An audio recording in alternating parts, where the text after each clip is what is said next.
If your machine is equipped with a booklet finisher, there is 2 staple units that are in there. It'll indicate with B and C. To get at those staples, we open up this front door and you will have a separate door here.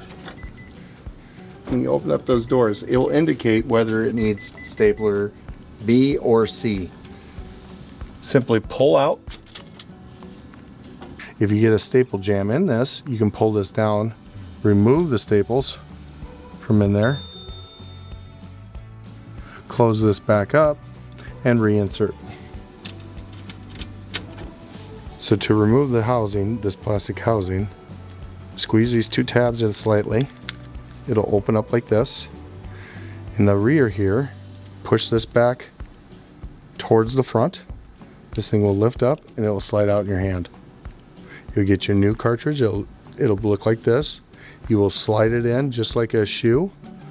That first goes in like that, goes into those little grooves, clicks back into place, rotate, click into place like that, and reinsert into there. You'll hear the clicking, and that's advancing the staples forward.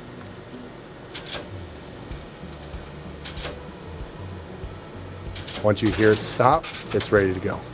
The staples in this is different than the staples in these. They are ordered separate. So when you are calling in to get that ordered, you want to indicate that if you're using a booklet finisher, that you have the booklet finisher staples. That is different than the finisher staples.